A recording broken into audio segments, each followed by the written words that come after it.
The meeting is called to order. Welcome to the March 3rd, 2026 regular town council meeting.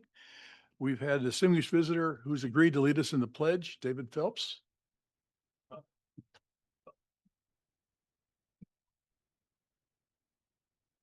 Pledge allegiance to the flag of the United States of America, and to the republic for which it stands, one nation, under God, indivisible, with liberty and justice for all. Thank you, David. That was one of the best ones yet. I felt like I was nice. Yeah. Okay, public announcements. Cynthia, you have an announcement? Thank you, Mayor. Yes, this Saturday, March 7th, is the second annual Hike, Walk, and Roll Community Hike at the Cave Creek Regional Park, sponsored by the Foothills Caring Corps. And this event is to be all-inclusive of area residents who want to support seniors who receive services through the Foothills Caring Corps. And registration includes your entry into the park.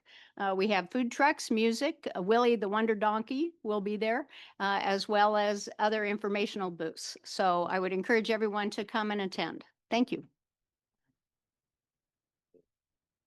So I had a chance to speak with the town manager, Grady Miller, recently about concerns regarding the proposed dog ordinance relating to our established trails in light of much higher priority activities going on right now, such as water availability, open space, budget, etc.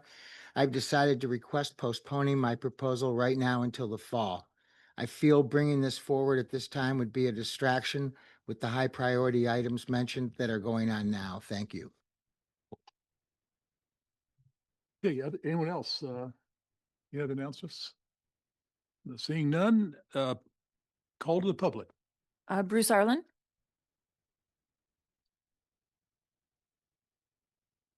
Hello, Council, Mayor.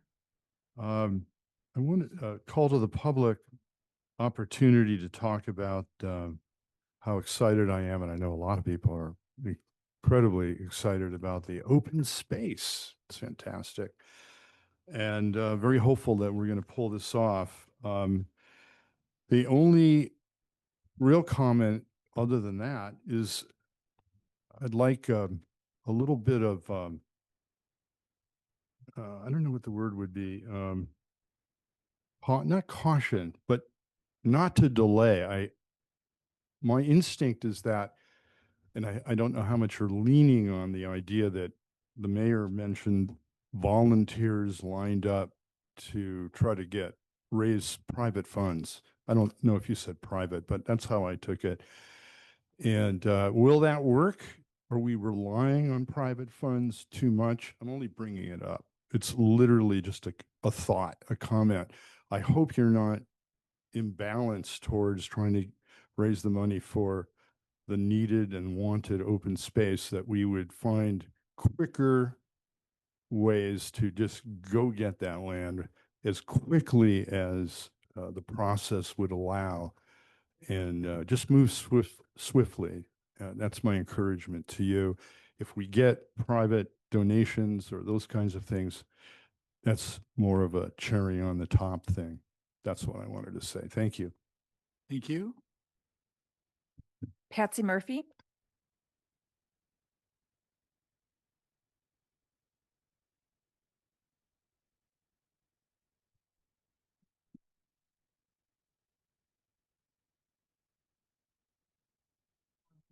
Hi, Mayor. So I'm Patsy Murphy, and so I wanted to have 3 points. So we would like the council to commit to purchasing the 4,005 acres in one block. The 160 acres is not a guarantee that all 4,500 acres will go to the town. Point number 2, once the appraisal comes in, then town council will direct the town manager to request that ASLD hold an auction for all 4,005 acres, not a small portion. Number 3, we'd like the mayor to put this on the agenda immediately. So when the appraisal comes in, we're kind of ready to go. So I'm in favor of buying all the land. Thank you. Thank you. No additional speakers. Okay, town manager report. Thank you, Mayor. Mayor and Council, a couple things I wanted to bring to your attention. As I sent an email to the council over the weekend, there is a major leak that's occurring right now in the CAP canal. The good news on this is despite the maintenance issue that is going to be causing, there's a number of cities that have been asked to come up with or utilize additional water resources. The CAP is able to bring water in from the other canal that comes into the valley from Lake Pleasant. And so we're still continuing to receive water, no issue there. But they've asked basically cities to both conserve and also utilize other additional water resources that they have so they can minimize the use of CAP water. So I'm pretty confident that we'll be able to do this. They're anticipating that will be, repairs will be completed by around I believe it's the 22nd, 23rd of March. So I just wanted to let you know and the public know about that. The other thing on a brighter note, I want to let the council know that we held I believe it was, if it wasn't the first ever, it was one of the most recent ones that we've done a long time. And that was, we held an employee service awards program last Thursday for those employees that had 5, 10, 15, and 20 years of service. And there was a little bit of catch up. We had some employees that hadn't been recognized for some of their earlier service. So we try to do that. We had about 15 employees that were recognized for their service. And they received awards, plaques, and also some nominal cash awards as well. So this is the first of what I believe will be many going forward. And the employees really liked it. They liked the recognition. Each of the department directors got up and had some nice things to say about the employees, some of their background, and their job. So it was really well received. And then after that, we fed them lunch. So it was really well received. That's all I have at this time, Council. Okay. I have a question, Brady. I've been around for a while, as you know, and do have some people who've been with us a long time. Bambi Mullen, at one point, she's still working with us, but Yes. she's not full-time employee. Correct. Who are our longest serving full-time employees? So, well, Bambi takes the list, or, she's definitely the longest. I think I heard she was like close to 32, 33 years.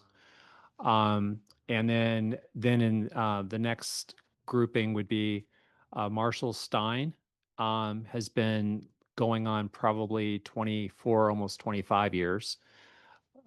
Luke, our development services director, has also been here a long time. I think he received a 20-year award, but he's been here at least, I think if you count his internship and his employment all the way up to today, I think we figured it was like 22, 23 years as well.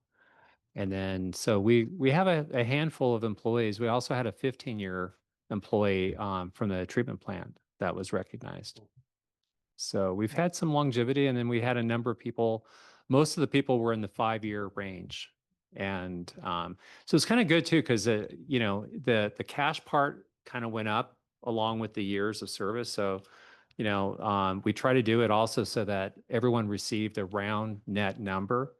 So for those that were here 5 years, they got like a $250 check, and then the 20-year people received a $1,000 check. So kind of nice way to recognize employees. And We have a great staff. we absolutely do. And it's- part of this was my part of the beginning, just saying this is what good organizations do.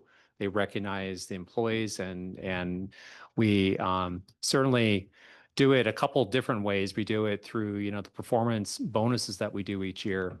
But this is separate and different, and it's really recognizing their continued service to the community. So thanks, good questions. Thank you. Hey, Grady, do you want to acknowledge your colleague to your right there? To your right. Bill? I think about 15. Yeah, Bill, it's interesting. After we did the ceremony, I asked Bill how long, he'd been here. And at first you said 12.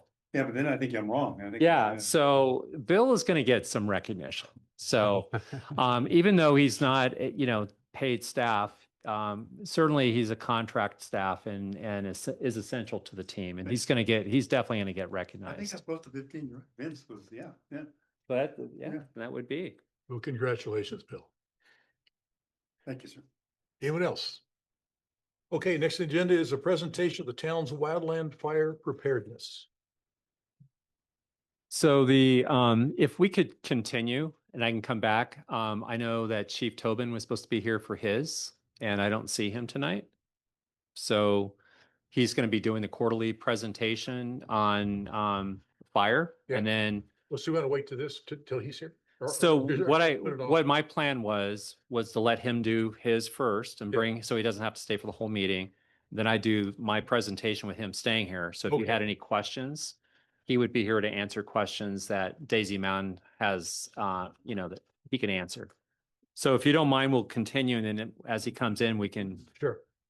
change the order. Okay, so we'll move to the general agenda items, council discussion, possible approval of American Legion special event application during the period of April 3rd, 2026 to April 12th, 2026 per town code 114.02.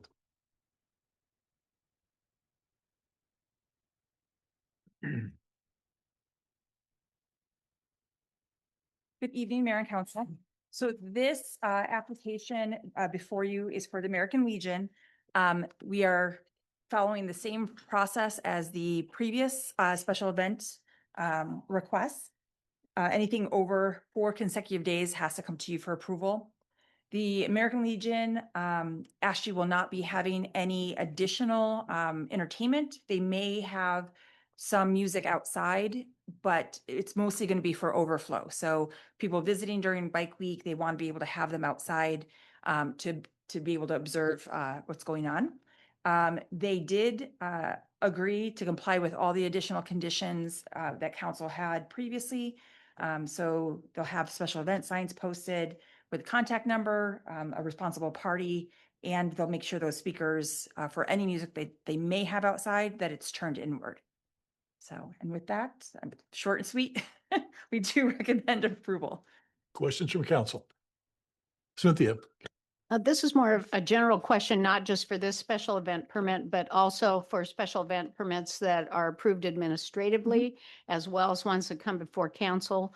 Are the special event permits listed on the website or any other public information where if someone was looking at what are special events coming up, is there something this weekend? Is there a place where the public can find that? We do put them on our town calendar.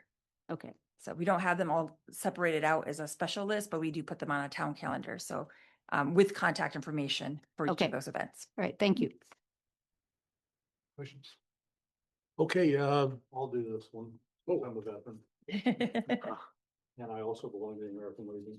Move to approve the American Legion special event application during the period of 3 April 2026 to 12 April 2026. Second. We're giving everybody else their permits. These guys generally tend to be a little bit more mellow, and I think it's probably a good idea to approve them also. I'm also a member and they changed their management not too long ago and they're great. So, yeah. Comments? Okay, all those in favor? Aye. Opposed? Motion carries 6-0.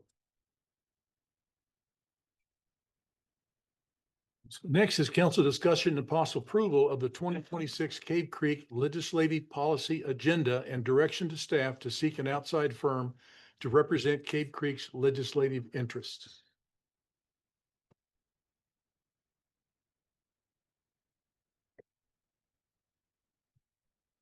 This light's not working. Mayor and council, you recall that at the council retreat last month, there was a agenda item that had to do with consideration of a legislative policy agenda. I presented it, explained that that this is what a lot of other cities do. They actually identify the legislative priorities They typically they are typically broader areas of policies, and they usually include the LIG policy statement, which I incorporated into the draft plan that is before you tonight. And this provides direction after council consideration and possible adoption to staff to go either support or oppose bills that will be out there. So that way we ensure that the council is on the same page and we don't have like individual council members giving direction to staff on individual bills. And the other thing that it also does is in the event that we had a legislative firm or government relations firm representing us down at the Capitol, they would have this document that would help provide guidance on the bills that touch upon these topics or these policy agenda categories. I've been asked before at the retreat, it was a good question. I believe it was Council Member Driscoll asked, is it beyond just state government? Is it also county government? And I said, absolutely. So if there's some ordinance that the county might be considering and we had concerns about it and it was addressed in our policy agenda, then we would also try to hopefully influence the outcome one way or the other. The other thing that this does frequently is when we have bills that are moving quickly, it helps us prioritize those bills that are out there based on, for instance, state shared revenue, trying to protect the state shared revenue that we receive, TPT or state sales tax, our local sales tax that we try to preserve and not have it reduced. And also local control. The legislature is famous for trying to take away our local control by inserting itself on a lot of like land use issues and zoning matters. And you probably recall a few years ago, as an example, accessory dwelling units, they passed a bill that pretty much preempted cities and towns if they were a certain size or larger. And so that totally changes like the character and sense of neighborhoods that the current zoning that we have and take for granted. So that's what this is for, is to help provide guidance. So the other part of this is, while it's not on here tonight for your approval, it would be probably within my my expenditure authority. But I also wanted to see if the council had a desire for us to seek out a firm that could represent our legislative interests. And so with that, I'd be happy to answer any questions either regarding the legislative policy agenda or trying to secure a firm that could represent our legislative interests at the Capitol. Are you going to build in a cost associated with this in the upcoming budget? There's already money in the budget for consulting and things like that, so that I could tap if I need to. I also was during the retreat, I believe, I don't know who it was, and I apologize, but there was a council member that suggested that I might seek Carefree to see if they want to go in on it. So I think that's a really good idea. Tonight, there's actually an agenda item for Carefree to appoint a new town administrator. So I've met her before, and it's something that I'll have a conversation with her about. But tonight, it's just if what I'm trying to get is ascertain your interest in that. If there is interest, then I'll try to go forward and secure an agreement or a contract for a firm to do that. And then I will report back to you after that's been done.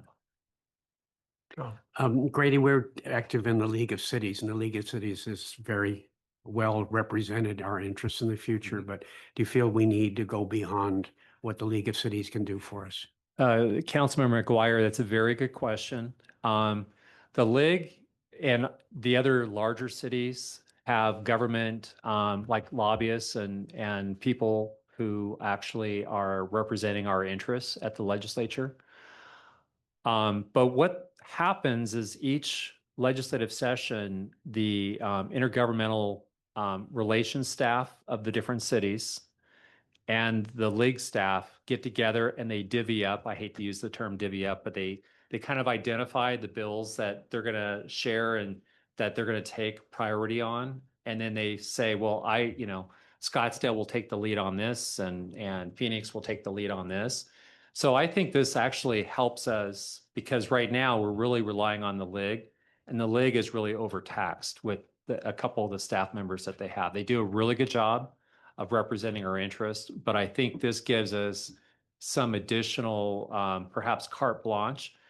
As an example, this would allow our lobbyists to actually meet with the legislature, individual members of the legislature in their offices and inform them before they act on bills. And if we really needed it and we weren't able to get to the a committee hearing on time, then that person can testify on behalf of the town. So I do think there's some value in it beyond what the league, which I think does an excellent job, but I think that there are times when we just need that extra edge that we just don't have either at the staff capacity right now, or the league is overtaxed with all the different bills that they're trying to handle. Thank you. Cynthia. Thank you, Mayor. And do you anticipate that a public policy firm or lobbyist group like this would also have a role in analysis of legislative items and or county initiatives, comparing them to what our own ordinance is? For example, like the county recently updated their short-term rental definitions and policies, and where that might align with Cave Creek's current policy and ordinance. That's a good question. I think that could be certainly in the scope for them to do. I will say, though, that the league does a really good job of what I would call the legislative analysis of the bills. And, they can't take on every bill, but I do think that there could be certain, they can go maybe beyond what the league does already. So I think that's a really good thing. I'm going to write that down because I think that's a really good idea. Tom? Oh, thanks. I'm in support of this proposal, this concept, and I've had conversations with Grady in the past about this. I'm going to tell you a story just because give me the moment here. Years ago, the Arizona Capital Times was founded by Ned Creighton, and actually not Ned Creighton, but his father. And the irony is his father worked for Phelps Dodge Corporation. Oh. And the corporation used to put out a newsletter. And it was pretty much pro-corporate messaging put out at that time. And then they had the miners' strike. This was before everybody's time. It was here in the early 1900s. And they relocated involuntarily a number of the Arizona residents who were working for Phelps Dodge Corporation at that time. There's a term, I think, called the Wobblies. It was a big controversy back in the early 1900s. So they took them on a train riding boxcars down into Texas and left them there. But the Phelps Dodge Corporation modernized not only with its communications and its labor policy, but it was the parent of the Arizona Capital Times newspaper, which many of you see and we quote from and so forth. Anyway, Ned Creighton developed a term called railbirds. And these were the people that stood around the railings in the old historic Capitol building. And it's 3 stories tall. So they would, and when the legislature was only in that building and not in the new wings that were built in the 60s, they would watch people going back and forth and try to figure out which way the weather's going. So I think at a time of not only the League of Cities and Towns, but you have the county supervisors have their own trade association. The Arizona Association of Counties have their own association. The Urban League, I mean, there's a whole alphabet soup. So don't think of this as a lobbyist. Think of this as the fish market. And you're basically looking to see what today's catch is, and you're hiring a temporary fisherman to come in and give you what's going on. Increasingly, it seems like we're working with members of the legislative delegation from this district. The same has been true for you, Mayor, in the past with the congressional delegation. I think if the town develops this resource, it has the ability to gather first-person intel, not only on the issues and the process and the players, but particularly where the town is positioned with other communities, with larger entities in the town and even the state legislature. from when the gavel sounds in January to when it ends in April or May. You know, the old expression, nobody's safe, while the legislature is in session. But that includes municipalities as well. And we've seen a trend in recent years where the legislature, many of these folks have not come from prior town council service or city council service. And there seems to be some enmity or lack of empathy for this layer of government, which is really doing all the services that they don't want to be doing, and for obvious reasons. So having, I think, for the leadership of this committee and for the staff leadership, having access to this resource will give you real-time intel and based on what's happening on the ground and give you information in a time where I think Cave Creek is transitioning to responding to externalities. You know, ever since 1986, we've been sitting up here somewhat isolated from the other frogs in the larger puddles. And we've been worrying about how we're going to do this and how we're going to do that. But if you take the issues of this last term, whether it's water or land use or urban growth and so forth, most of these are coming from outside the town. So you almost need a guy at the fish market, or you need a translator at the Capitol standing on those rails to tell the town almost individually, since we're working collectively at different priorities, what's happening. And I think the investment will pay its dividends. I'm sorry, go ahead, Mr. Joe.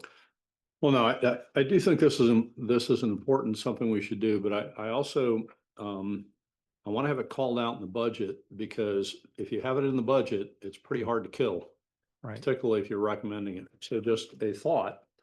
I think we ought to put a line in the budget and identify what the dollar amount is, or you should identify what the dollar amount is. It's going to go with whatever lobbyist or lobby company or whatever that you select.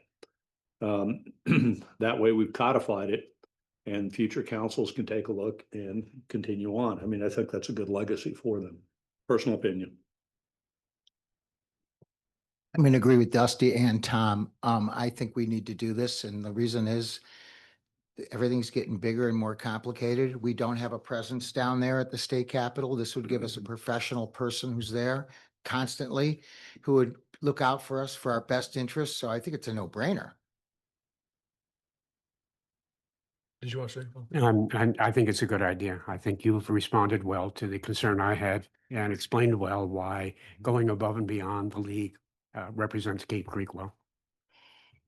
Yeah, I'm in favor of this too. I think from my first year as mayor to this year, it's switched.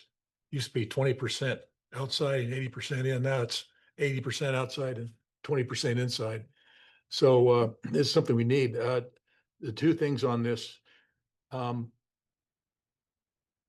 like to make sure we get somebody who's connected to the other towns, someone who knows on a basis, not somebody who's fresh and unconnected to, they may be good in politics, but we need someone who understands what the league positions is, who's working with the league, because we're far stronger when we're working with other people than we are if we're off by ourselves. So, and of course, we've all met a few of these people at some of the meetings. We really need this. We really do. We've got legislators who are interested in helping us, but putting together and rewriting legislation and following it and finding others who agree with us, so you have strength in numbers, is difficult. So I'm in favor of this. Mayor, Yes. just one other question. Yeah.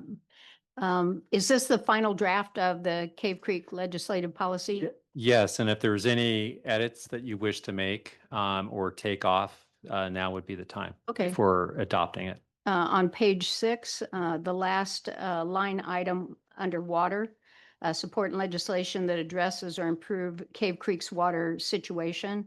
I would rather that read water security. Okay. That's a good suggestion. Just wanted to clarify, several places SB 1487 is referenced in that.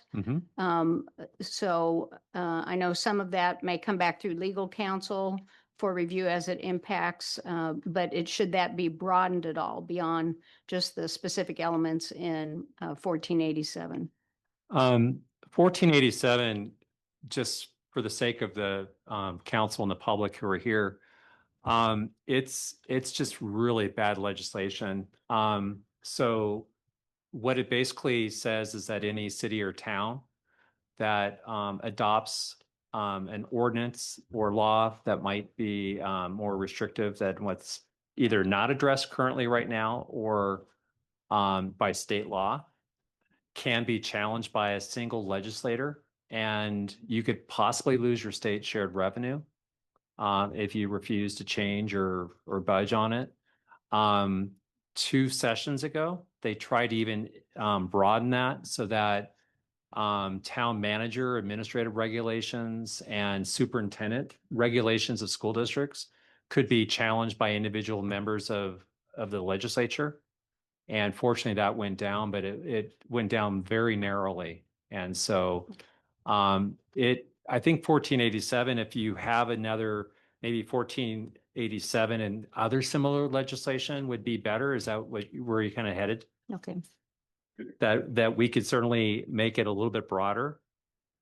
But 1487 is just, since it's been adopted, it's been very problematic for a number of cities and towns. Right. And it definitely could show up again in another iteration. Exactly. Mr. Mayor, one option, Grady, might be land use is something, you mentioned it about 10 minutes ago. It's not really expressly, I think you should put land use perhaps in local government and limitations on land use. For the past 6 months, many of you on council have had concerns about what the legislature might do about your zoning powers. And Councilmember Rhodes, you've spoken strongly about what happened in Scottsdale. Initially, I wasn't as concerned about Scottsdale because they're so unique versus you.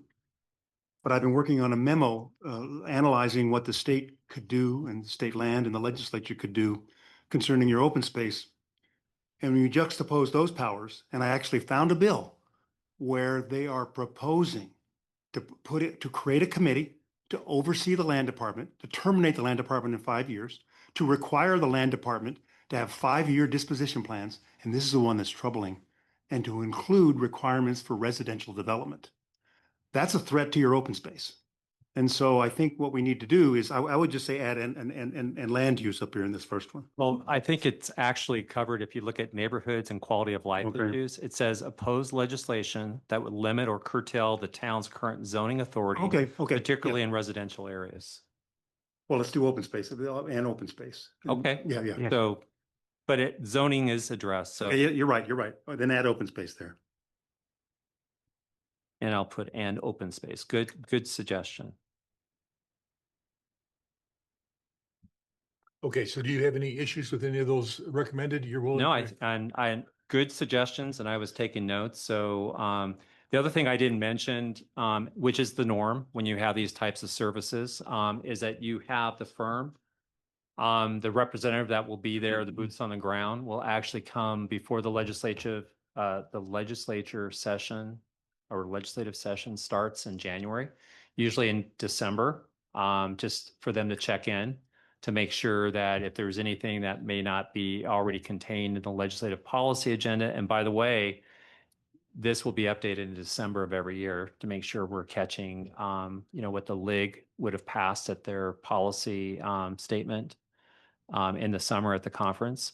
But you have the firm come in December to talk about what they anticipate the big issues will be and what they've already sort of seen bills starting to drop or take form. And then at the end of the session, they come back and do a report back, which I think is more important, which is their successes, the bills that the town narrowly missed that could have gone into effect, and maybe those that went into effect that are going to be problematic. But I think it's good to have like a report back. And I think that's what we would do. So you feel like you're also getting value for the money being spent. Anything else? Public comment? None on this item. Okay, I move to approve the 2026 Cave Creek Legislative Policy Agenda and direct staff to seek an outside firm to represent Cave Creek's legislative interest, the agenda to be as modified. Second. I'm in favor. Tom? Ditto. Okay, anybody else? All those in favor? Aye. Opposed? Motion carries 6-0. I see Brian has joined us. Do you want to do yours first, Grady, or you want Brian to go first? Who's the? Let's have Brian go first. Okay. We'll just sit together and then when I do mine, then you're here to answer questions on the wildland fire preparedness. Welcome, Brian. Yeah, I was gonna suggest. I'll sit this. I know. Okay, you can work. Yeah, right, until Lucy took that away.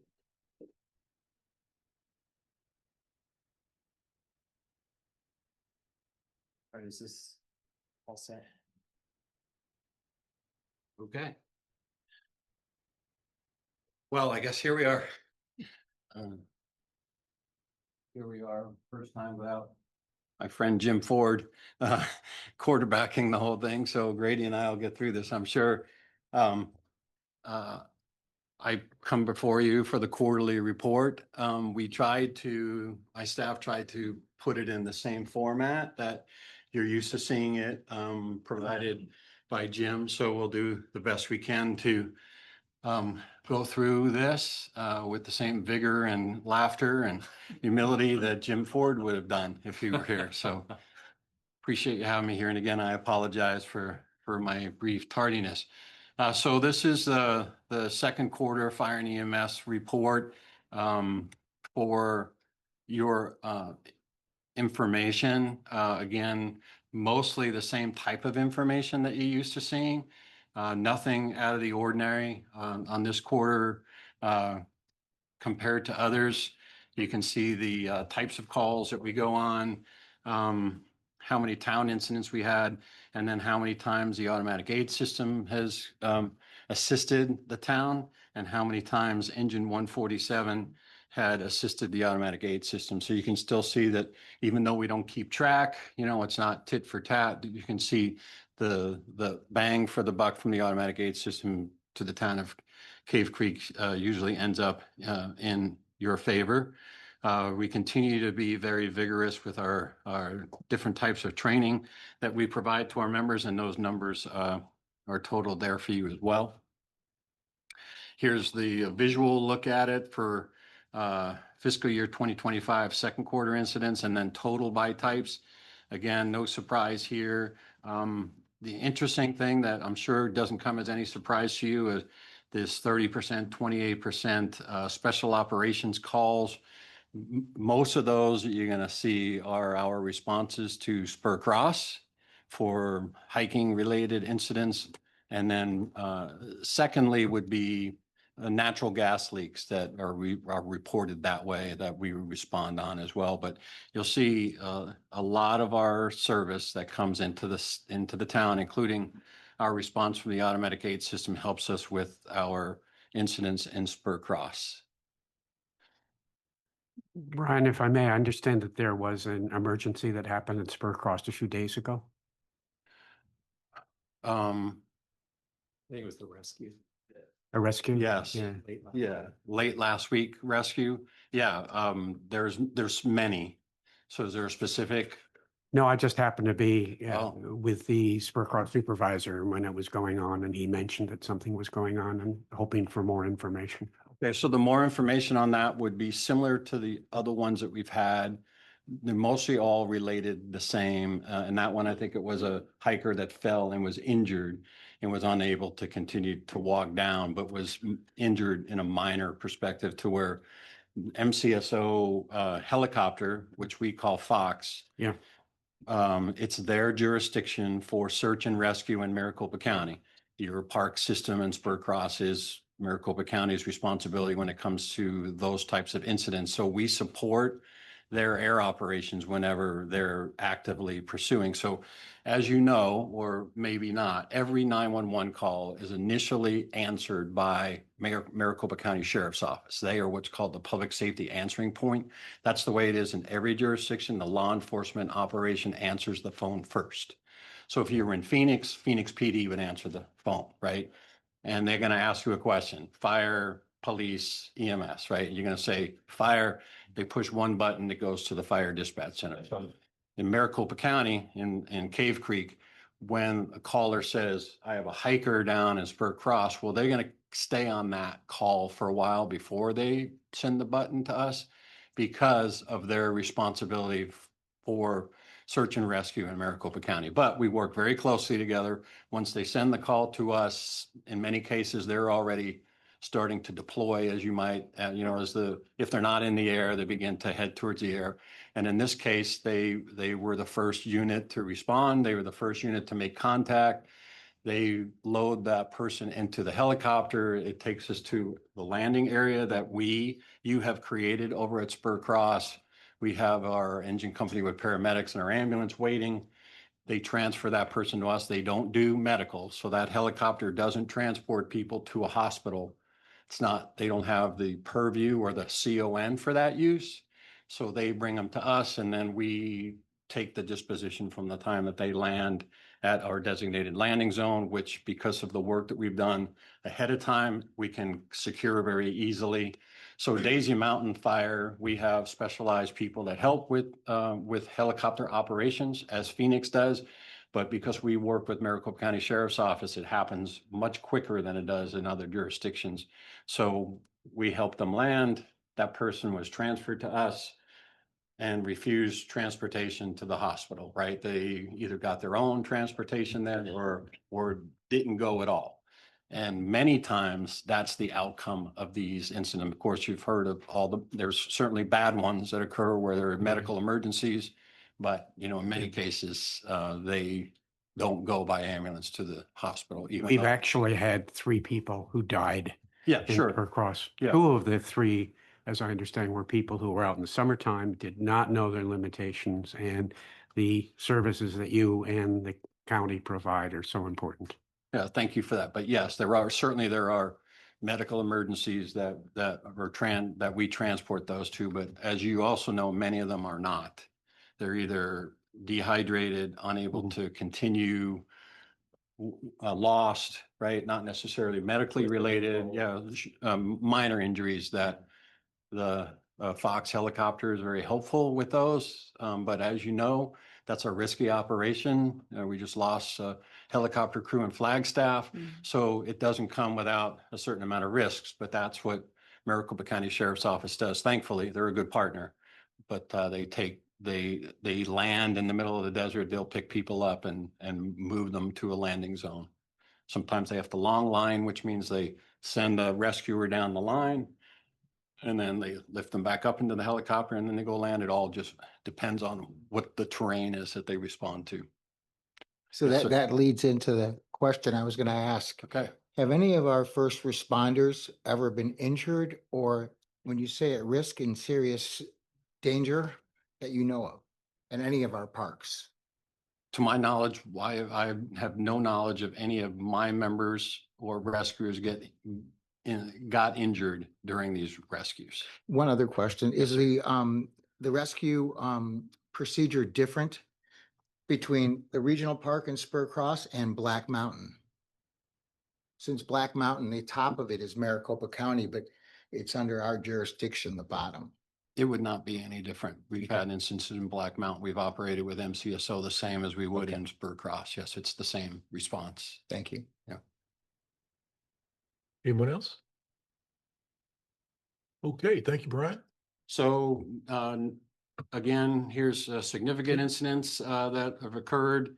And as you can see in some of the, on the call types, you'll see the mountain rescues that were actually a little bit more technical than others, but you see, nothing out of the ordinary here inside the town with our Cave Creek responses. What does 962 mean? Okay, sorry, I should tell my staff that 962 is a police number for a motor vehicle accident. Okay. So with injuries. So 962 is a motor vehicle accident with injuries. 961 is a motor vehicle accident without. It's one of the leftover non-plain speak things that we use because we all talk the same language. So, yeah. So we'll fix that next time so we can list it. Yeah. 147 is the. And engine 147 is your unit here, right? The Cave Creek engine. Yeah. So, and then just some noteworthy things that, we did, our members did the toy drive here. We were down at Walmart collecting toys. We donated those to what used to be County Hospital, now it's Valley Wise. We fill a whole semi truck full of those toys, and your community is very generous, I might add, for how much support we get from your community there. Of course, you all, many of you were at the grand opening of Station 144. We got some photos of that. You see some of the members that we've hired to staff that, help us staff. They're not specifically at that station, but we hired for those purposes.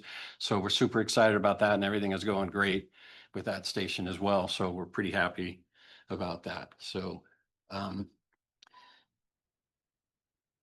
what do we got here? Oh, this is the patient satisfaction survey. So we added this. I asked after I gave the initial packet to Grady, I asked to add this. So there has been in other places, like, how do we know how things are going? Like, well, what do we know about our customers? How do we know whether we're meeting their needs? So it's a little bit hard to see on this, but you're going to have to zoom into it. So we leave with every patient a feedback survey, has a UPC code on it. They can use their cell phone, or they can just fill it out on their own. Many cases, they don't do it. And in some cases, we forget to leave it, quite honestly. But what we do get pretty good response on, believe it or not, is our surveys that we send out when we send somebody a bill to be transported to the hospital. So ironically, the most feedback we get are from people that we send a bill to. And if that wasn't enough of a setup, you can still see that irregardless of the fact that we send them a bill, they still say we do a great job, we provide great service, and they're happy that we're here, right? So we wanted you to know that we do try. We do try and ask our customers for their feedback about what they think of the service. The comments are self-explanatory. Obviously, I'm very happy about these. These are all of them too. I didn't just cherry pick the good ones. These were all of them. So we're pretty happy about how that satisfaction survey goes out. So again, just so you know, we do try and ask our customers what their feedback is on the service that they pay for and that we provide. So it was worthy enough for me to show it to you here today. That compliments on having a process that does that. That's high level, very high Yeah, level. we try, right? And of course, you're asking firefighters to leave something. Many opportunities where we don't have that type of contact where someone's in their car or whatever, so it doesn't always come from our crews that respond, but it certainly comes from the people that we send ambulance bills to. So you can see here, and we're pretty happy about those.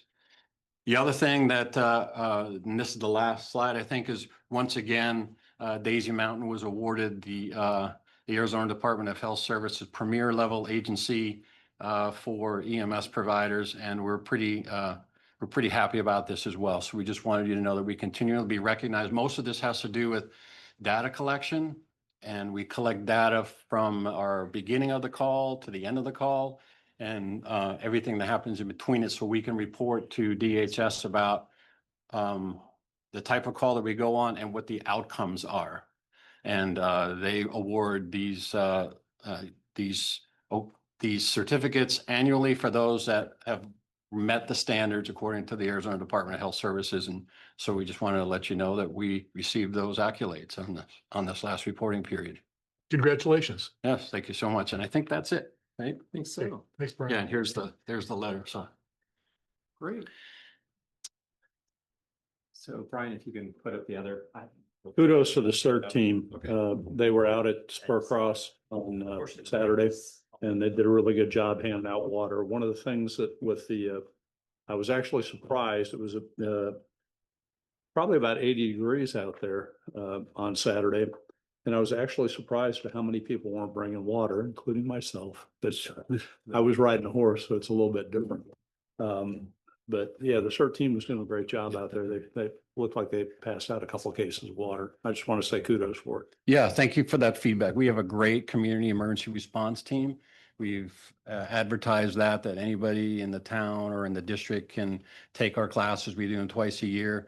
And as you mentioned, they were here this weekend, and we were pretty astonished as well as how many people were going up the trail that looked like their footwear wasn't where it should be and they weren't adequately prepared. So luckily nothing happened, but it was an educational opportunity for us to meet those folks as they we're going up the Sport Cross Trails. So And I was happy to see him too. So I smashed my finger in my horse trailer, and fortunately, they had a couple Band-Aids for me. Okay. Life was good. we'll send you a satisfaction survey. Send a bill. Yeah. No bill, no bill. Well, that's it. Band-Aids are free. Band-Aid cost. No, they were doing a good job though. That I was really impressed with as everybody was coming by one way or the other, either coming in or going out. They were making sure to ask them, "Are you okay? Do you need some water?" Mhm. And I thought that was just top notch. Yeah, thank you for that feedback. I'll pass it on. Okay, we're going to go ahead and do a brief presentation on wildland fire preparedness.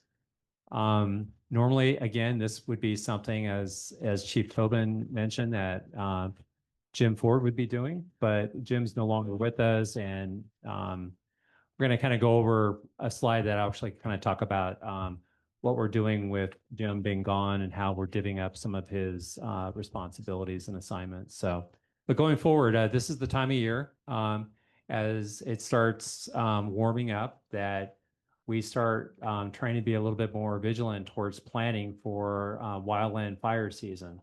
And as I'm going to go through the slides here, if you have any questions specifically for Chief Tobin, it would be a perfect opportunity since he's here. With that, we'll go ahead and get started. So one of the first things that is very important is for our residents to take advantage of the brush and weed removal and disposal event. March 21st and April 18th at the Water Ranch is when this will be taking place from 8 to 12 noon.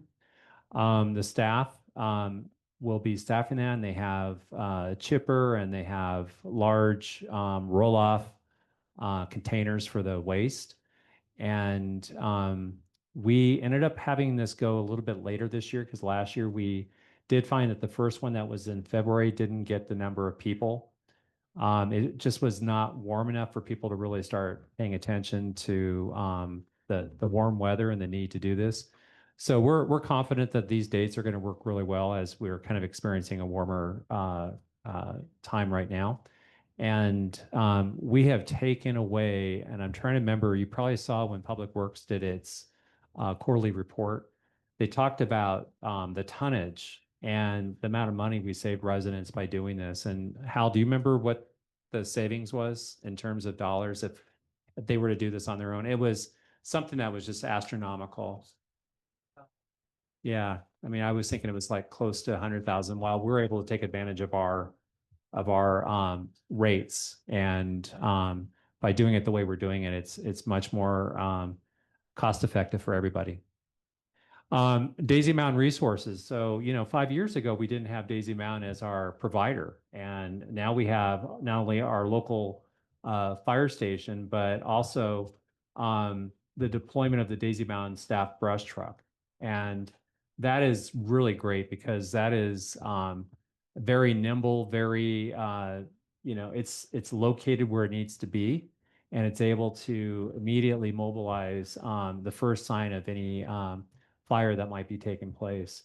Also, we're excited because Daisy Mountain Fire Station is just opened up, and it's in the western part, or serves the western part of our town, even though it's technically, not in the city limits. It's just on the edge, and so it really provides for better coverage now where they're located, along with what our station downtown has here. So that's all great. And I've got regional mutual aid, but that's really automatic aid. And the automatic aid that we get is, as you saw from the slide earlier from Chief Tobin, it's amazing. And by us having the intergovernmental agreement with Daisy Mountain, we can get the fire units from Scottsdale and Phoenix and others if necessary. So, and we saw that firsthand when we had some smaller fires last year around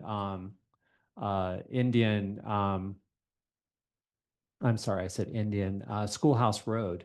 And there were like, I don't know, 8 or 9 on a fire that was really pretty close to some of our residential areas.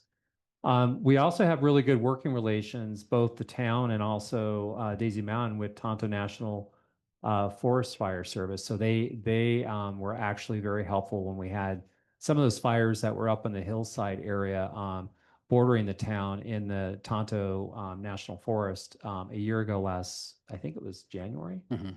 Yeah. So also water resources. So water resources are very critical in fighting fires. And one of the additions that we are going to have very shortly is the Phoenix Interconnect water reservoir, 1 million gallons that we have extra that will be available for firefighting. And also the ongoing fire hydrant testing and servicing to ensure that they are all ready and able to be able to put in place if necessary.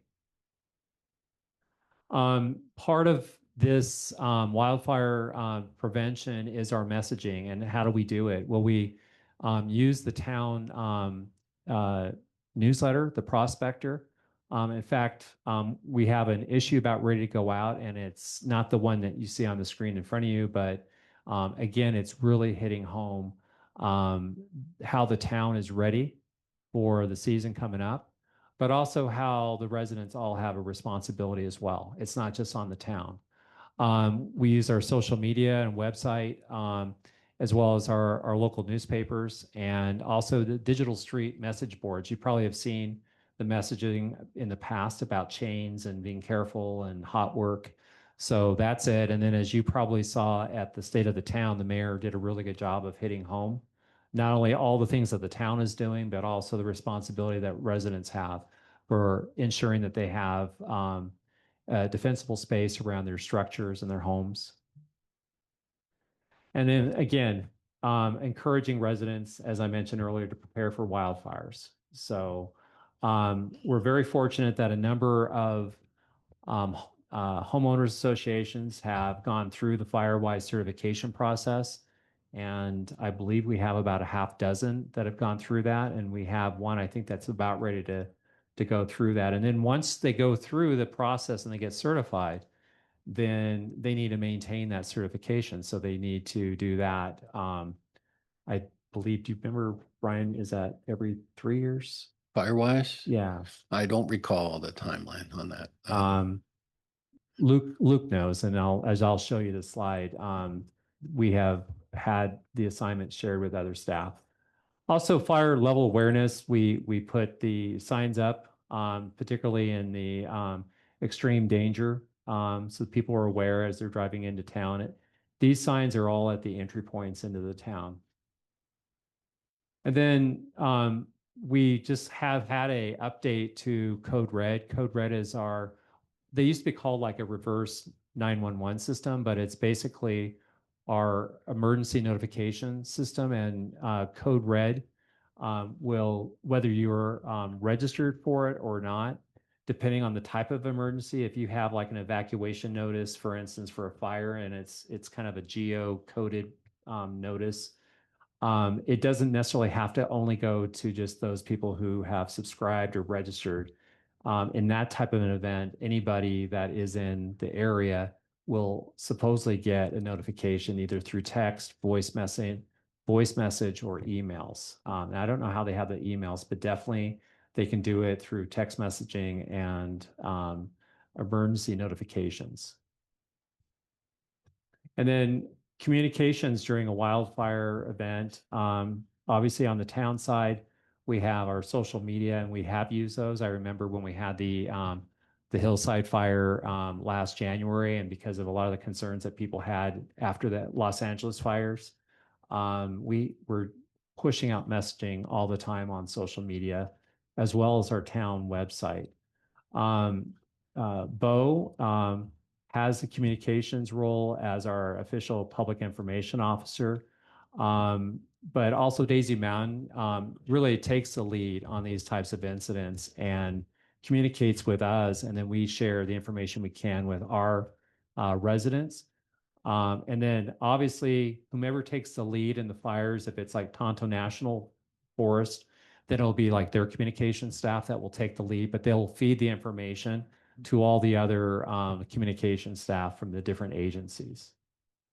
And then obviously MCSO plays a major role. In fact, even though Jim is gone, Marshall Stein has always been responsible for the emergency operations plan for the town and has an emergency role in the event of an emergency, as well as MCSO.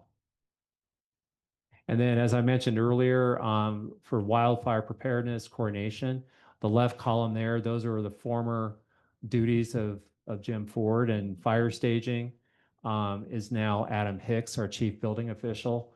And he's aware of it. Everybody that's listed there knows what their respective roles are now. Emergency management, nothing has really changed there. It's still Marshall Adam Stein. Neighborhood Firewise, that's Luke. Daisy Mound Liaison is basically Adam Stein and Bo, depending on the respective area. If it's communications, it's Bo. If it's fire related or emergency related, it would be Adam. And then regional wildfire communications, Daisy Mountain. And then town communications, it would be Bo in our communications division. And then again, I'm just reinforcing our residential brush removal and disposal event. It is free. It is available. It is at the Water Ranch on March 21st and April 18th from 8 to 12. And with that, I'd be happy to answer any I have a questions the question. council may have, or the chief is here. He's happy to do as well. I have a question. Grady, you and I spoke privately recently about Jim Ford, whether or not he was going to be replaced. Can you Mhm. bring us up to speed on that? So Jim Ford's position is frozen right now. And a lot of that is to try to evaluate, as you saw the assignments, I'm going to see how that's working. So the position is for now not going to be filled. And the idea is to ensure that we can do this. Obviously, Jim Ford was here at a critical point when we were considering whether or not to bring fire service in-house and to contract it with Daisy Mountain. And then we also had a fire station that was under construction, so he served as the construction manager for that. So things have changed considerably since the time Jim initially was hired. And so I'm in the process, as well as staff, evaluating if the position is mission critical. At first, I thought it was, but the more I started looking at it and having a conversation with Daisy Mountain, I think that a number of these roles we're able to take on. But that's, again, what we're trying to do is evaluate and determine if it is a need. Maybe it's not at the director level. Maybe it needs to be a coordinator, or maybe it needs to be something that's at a part-time level. So those are all functions we're going to take a look at and determine before making a decision on whether or not to fill the position. Okay, I have one thing to say and one thing to ask. So what I wanted to say was on the west side, 26th Street over there are no fire hydrants. It's all well water currently. So that new station is a godsend that it's there, considering, and this could be a big fire year with all the weeds. The thing I wanted to ask you is, do we have any plans in the near future to put more fire hydrants in town or in the residential areas? I think we're in the Desert Hills area. We might be a little bit more limited, but I definitely know elsewhere in town we're looking at that. Also, the fire department knows where to go to fill for their water. In fact, they have filled in the Desert Hills area in the past. In fact, we were trying to figure out why they were fighting a fire that wasn't necessarily in town. We couldn't figure out why so much water was being used in a particular hydrant. And we had a conversation. Jim was able to find out that they were using it, and there was no issue with it. But we have a protocol now that they would just check with us just to make sure, just in case we're having a water emergency or something. We want to make sure that we're on the same page, and we've got through that. And but I think we're satisfactorily handling the water situation for their trucks to fill up. And I'll let the chief answer your question on the water. Sure. Well, Station 144 has a water tender there as well, right? So we carry our own water. It's very common for us to do in that area, that Desert Hills area, which is not unlike West Cave Creek, right? Fewer hydrants, longer spans between them. So as a standard operating procedure, we take water with us. but we also know where the hydrants that you have are and whether or not they're accessible. We carry 1,000 feet of supply hose that will go from a fire hydrant to a fire truck. So we have, if it's within 1,000 feet, where we would utilize those hydrants. So we see those on our mobile computer terminals where the fire hydrants are located, where we're responding to an incident, so we know. And we evaluate whether or not that's a water tender operation or a fire hydrant operation or a little bit of both, right? Okay. So we're very keenly aware of the water supply issues on that side of the mountain because that's basically where we live, right? Generally speaking. So thanks to the town and the contract that we signed, we have a fire hydrant at our fire station. So we do have the ability to fill up our trucks there after an incident, but we're prepared for where they are and how to operate with or without hydrants. So the Phoenix Interconnect is going to be completed and filled this summer, I believe. So when that happens, how does the fire department obtain water? Is it directly there or is it going to be pumped into our system? How's that work? So it's really so that the hydrants have plenty of water, and it's a reservoir, so it will be generally filled. But the idea is that the reservoir generally, without even a fire season, is there to provide adequate water resources for our customers. But it's also adding significant to the amount of water resources available for fighting fires. Like So, LA, right. we ran out of water. Mayor, do you want to add Yeah, anything? we've been through, we're adding hydrants where it makes sense, but it's not just adding hydrants. You've got to add pumps, controls. You've got to have, it's a whole system. It's not just a hydrant. So we add hydrants whenever we're working somewhere where it makes sense. And we're adding Continental Mountain as we speak here shortly. Right. We have a great big tank at the dead end of the system up here that is huge, but we put water in there, it has nowhere to go, so it goes bad. That's one of the beauties of the interconnect is that is fresh water. So we can put that to the top and let it sit there and it's moving all the time. So the interconnect allows us to keep one, our water system on test, and two, is to have that extra fire water in case of emergency. And it cleans itself internally, the interconnect, I heard? We have, I don't know if they're putting that in, but the plan was, it has the capability of putting in the strippers Right. to strip out the chemicals, yeah. Okay. But I'm not sure we're putting it in. We don't know. I don't They're believe gonna it's do in some this first testing of it. phase. They have to figure out what kind of water Phoenix is, what the water coming in looks like before they made that decision. Bill brought that up this morning when I met with him and I was under the impression that it was already installed, so. Yeah. I forgot. They wanted to get the system up. We're getting a little off subject, but they want to get the Phoenix Interconnect up and running because they want to evaluate before they invest the money and what is going to work there before they invest the money. So that's part of my understanding. And from what I understand, it's almost like an aeration system, but they want to look at once it's in there and the mayor's got the technical term for it, but what do you call the chemicals in that water? THM, Yeah, TPH? yes, thank you. So anyway, if any other questions on the preparedness, I feel that we've done all the things that we've done in the past. Nothing has changed.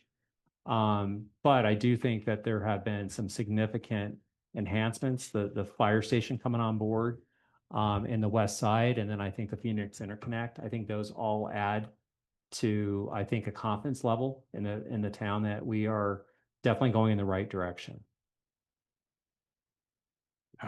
Since Ernie Bunch is no longer with us, he would remind us that it looks like a really bad season for stinknet. I've saw people out spraying in Spur Cross. I've noticed more in my yard. That stuff, when it dries out, it's like matchsticks that are there. So people should be aware. Ryan or anyone, what is the best? Is there a chemical method that can be used for getting rid of the stinknet? What is the best way to control that? That's a tough question, I think. Well, I would say yes, there is, but it's early, right? You have to get it early enough Yeah. before, it starts blooming because of all the seeds that are in it that just go. But if you're not treating it and you're chopping it down, you have to bag it and try and get as much of the seeds as you can. It's very difficult. That's why preventing it from growing is the strategy versus trying to chop it down after it has. And preventing it from growing, you can do it chemically or you Yes. can rip out what you've Pre-emergent. got. So So it doesn't- pre-emergence that you can apply on the ground. Milestone. Which is what most, I'm not a, the weed guy, but I think most weed guys will tell you that if you want to avoid weeds like that growing in your yard, the best method is pre-emergent, applying it on the soil so that those seeds don't turn into weeds. Are there issues of using pre-emergent for people who have wells, who are concerned about the chemicals getting to within their wells? I think this is out of his. Yeah, that one. Yeah, I wouldn't go down that path, but I would say that it's not really soaking deep down. It's just a very thin layer on top that never really gets beyond that. It's not effective to douse. I mean, I do my own yard, and yeah, you don't, there's not an issue with that. Thank you. Question? Okay, thank you. very Okay, much. thank you very much. Thank you. Next on the agenda is council discussion, possible approval of an intergovernmental agreement with the Arizona Department of Transportation for administration of a grant to pave Spur Cross Ranch Road.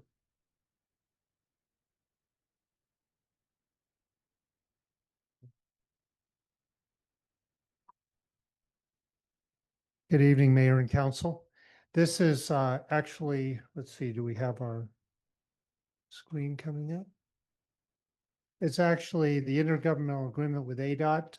As you know, we got a grant from MAG, a federal grant for doing the CMAQ PM10 for paving of unpaved roads. We got about $1.35 to $1.4 million in grant funding, 95% money.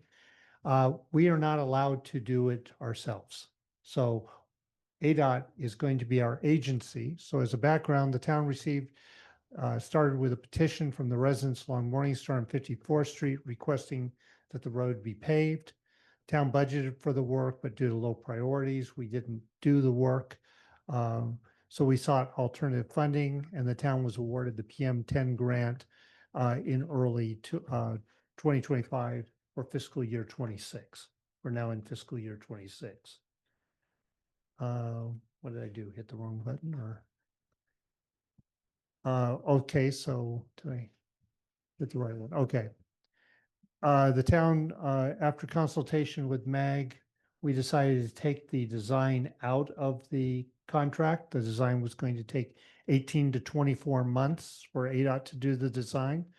We engaged Logan Simpson Design and CWJE for the design plans and the environmental. They have those initial submittals into ADOT now. And we've been pushing ADOT to get us the IGA so that we could pay them their money and we could get moving along with the construction of it. The town made application and received ADOT project number in November. And at that time, they said they would have the IGA to us shortly. Well, shortly in ADOT terms is different than our shortly, but we did receive it in late February, and we are bringing it here to you today. Again, we're not authorized to self-administer the federal funds, and we must enter into an agreement with ADOT to administer the fund, bid the project on our behalf. The town will be required to pay ADOT a fee of $30,000 as the initial estimate to administer the funds, review the project documents, and bid the project. And the $30,000 was budgeted in this year's fiscal budget. This was from our December 16, 25 presentation to council, and it says all the same things I just said. The only thing is we now have the IGA. And it shows the projects that we're doing, which are Morningstar, 54th, or 64th, and the Spur Cross Road. And then the staff recommends the approval of the ADOT IGA to administer the funds on our behalf. And I'll answer any questions that you might have. Agreed. Just real quick too, normally, if we had some project design, we'd share the design with the council. Do you want to just kind of explain why we're not doing that? It's pretty simple what is actually being done. Right, so what we've done is that in order to meet the design, normally if we were doing the project internally, we'd say, we want to do it from here to here, pave this. You can't do that with a federal contract. So we have to have design plans put together that ADOT will approve. So we had to hire But what I was trying to get at is we're not doing curb and gutter, we're No. not doing driveways, we're not doing, we're taking the existing right of way that's already there. We're not widening it. There's been No. some people that have been concerned that we're going to be doing more than what is currently there. But what they're going to see is what you see today. The only exception is it's going to have a really nice paved surface. Right, so we're not putting in curb and gutter. The only places that we're deviate, so we're looking back and forth depending on the funding, whether we put in a double chip seal road or a paved road. They're essentially going to be 22-foot wide roadways, which is our minimum standard road, that we're going to be putting in only because those are the, they meet our standard. They will allow emergency transportation, and we won't have to be going out and filling potholes, and we won't have to do dust abatement on them. So it's just capping it so we don't have to do the dust abatement is what we're doing. And it allows us to approach it and meet the PM10, and there was money for PM10 money in MAG, and we got first year money out of that. Yes, sir. How many at-grade crossings? There are 3 on Morningstar. There will be 3 at-grade crossings. We're using the MAG, or actually we're going to use the ADOT standard crossing for that. So there will be on the main crossing of the wash as you drop down into Right. Morningstar. That will be a concrete ford section that will be at grade. And then there are 2 other FEMA crossings, which will be done primarily with concrete cutoff walls because they don't produce as much flow, and they'll protect the road. So they won't wash out during a storm. Al, driving up towards Spur Cross, is that all 22-foot width at this point? Because it is narrow. It is narrow. It doesn't have the shoulders, but it is pretty much, we may have to grade a little bit more as we're doing it, but pretty much everything is at the 22-foot. We widened it, as you'll remember, about 2 years ago, at the point above the Jewel. Right. We were at about 18 feet, and we added 5 feet to the road, and we lowered it 2 feet when we did our own internal work in order to improve sight distance and improve the safety of that road. South of that point, there's some beautiful brittle bush that are growing almost in the road. I hate to see taking out any flowers, but they do seem to narrow things. So I expect you'll be looking at that in terms of Yes, we what had you our do to crews up. compromise between safety and beauty. Yes, we had our crews doing some trimming back of some of those roadways. Well, actually, we had them trimming back in preparation of the paving contract that you awarded at the last council meeting. But we're also going to be trimming back right before this work would start. Again, the timing of when the work will actually start is going to be dependent upon ADOT. We did the design to try and push it forward, but the construction will be on ADOT's timeframes and their bidding. Yes, sir. So other than, when it's done, other than posted signs that are, speed limit signs, this road concerns me about people they're already going fast on the dirt. Now they're going to go faster on the asphalt. Is there a plan in place right now to keep people from turning this into the Autobahn? That's always a problem on any road. What we're doing right now is trading off the safety, the dust control and the possible loss of control on a gravel surface versus this extra speed that they'll get out of coming on pavement. And it's always the yin and yang that we're trying to balance on it. But I think the overall safety will be better with the pavement. We've also entered into some software that we're looking at that will be able to give us almost real-time speeds on different roadways in the town. And so if that presents a problem, then we'll know where to tell Maricopa County to set up a couple of cruisers or some traps to try and dissuade that type of behavior. Because what you're talking about, Councilman Friedman, is really more of a enforcement issue than a design issue. Thank you. Other comments, other questions? You gonna pave the parking lot out there too? No, not at this time. No, at this time, we have money for roadways. This is pretty specific to the roadways, but not the parking lot. Public comment? Bruce Arlen.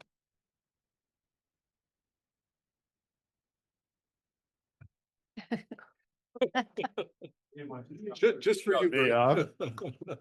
So the residents, the majority of residents are absolutely in favor of mitigating the dust. I mean, we live years and years with micro particles. It's unbelievable. But we also voluntarily moved onto a dirt road, and the charm of the dirt road is powerful.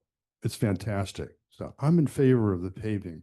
But we have a subtle change in the notice that came out. My friend Hal and many of the residents spoke all together about what, a year ago? It's about a year ago. Oh, it And- was longer than that, unfortunately. Yeah, maybe it was. And we all agreed, including you, that it was going to be chip seal. Why? Because it mitigates the dust, which was the primary, and it retains the rural nature. We connect to Old Stage. Actually, Councilman Rhodes lives on Old Stage, and he'll tell you that it's still a rural character. So I'm urging you guys, I'm urging Hal Marin, my friend, to make sure that the new language to put asphalt in there is not going to happen. The speed alone on a dirt road, Councilman Friedman mentioned that. People go very, very fast in that long grade. It's unbelievable. It's shocking, actually, if you were standing out there. And it'll go faster with chip seal, no doubt about it. But with asphalt, put wings on those vehicles and we're going to take off. And I think it's dangerous. So I'm urging you, when it comes up, maybe on a maintenance issue, you think asphalt's going to last longer. I suppose it will, but chip seal lasts a long time too. We want chip seal. That's what the residents want. Thank you very much. No additional speakers. Okay, so we want to make a motion? I'll make a motion. Cynthia? Thank you. Move to approve an intergovernmental agreement with the Arizona Department of Transportation for administration of a grant to pave Spur Cross Ranch Road. Second. Okay, Cynthia, you had the motion?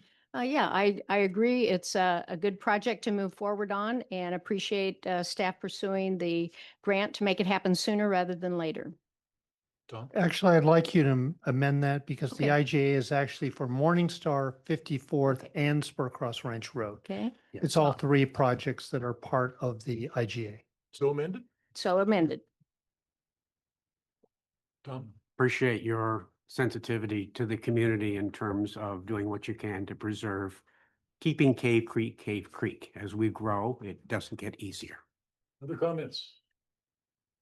All those in favor? Aye. Opposed?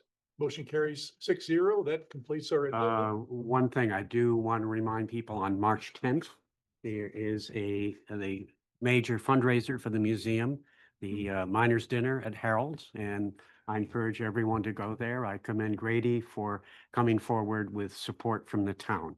This is a very important event for the Cave Creek Museum. Their primary fundraiser. They do a great job for us, and the support of the community is greatly appreciated. I will see you there. Yes. Okay, meeting adjourned. Thank you.